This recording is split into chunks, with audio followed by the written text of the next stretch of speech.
2019లో blue media పత్రిక సాక్షి నా పైన ఒక ఆర్టికల్ వేస్తాం జరిగింది. దాంట్లో ప్రధానంగా నేను మంత్రిగా ఉన్నప్పుడు విశాఖపట్నానికి అనేక సార్లు వచ్చాను.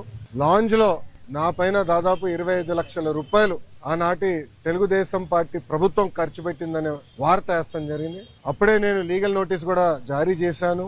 మీరు క్షమాపణ చెప్పాలి, నేను ఎక్కడ ఆధారాలు లేవు, రాజ్యాంగం చాలా స్పష్టంగా ఆధారాలతో ప్రింట్ చేయాలి అని చెప్తుంది. అంతేగాని ఆధారాలు లేకుండా ప్రింట్ చేస్తే అది డిఫమేటరీ నేచర్ అని చాలా స్పష్టంగా చెప్తుంది.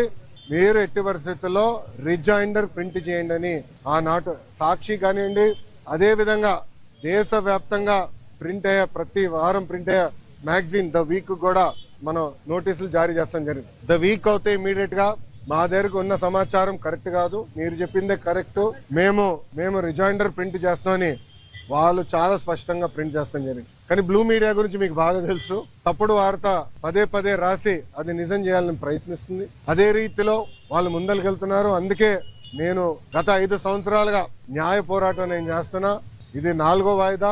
ఎన్నిసార్లే నేను వస్తాను, ఎందుకంటే నిజం నా వైపు ఉంది. గతంలో కూడా మీకు చెప్పాను. ఈ రోజు కూడా మంత్రి హోదాలో నేను వచ్చినప్పుడు పార్టీ ఆఫీసులో బస్సులో పడుకుని సొంత భోజనం నేను తింటున్నా తప్ప ప్రభుత్వం దగ్గర నుంచి కనీసం ఒక్క వాటర్ బాటిల్ కూడా నేను తీసుకోవట్లేదు. నేను ఇక్కడికి వచ్చిన వాహనం కూడా నా సొంత వాహనం, దాంట్లో డీజిల్ కూడా పోసుకుని నా సొంత నిధులతో, ఎక్కడ ప్రభుత్వం పైన ఆధారపడకూడదని మా తల్లి భువనేశ్వరి గారు నాకు చిన్నప్పుడు నేర్పించారు. అదే రీతిలో ముందరకెళ్తున్నా. ఎట్టి పరిస్థితుల్లో ఈ కేసు నేను లాజికల్ ఎండ్కి తీసుకెళ్తాను. ఎన్నిసార్లు వాయిదాలు వేసినా నాకు ఇబ్బంది లేదు, ఎన్నిసార్లు రమ్మన్నా నాకు ఎలాంటి మొహమాటం లేదు. ఎందుకంటే నేను తప్పు చేయలేదు. నిజం గెలిచడానికి కొంచెం ఆలస్యమైనా నిజం గెలుస్తుందని బలంగా నమ్మే వ్యక్తి. గతంలో కూడా నేను చూశాను. నాకు నేను కట్టుబడి ఉంటా.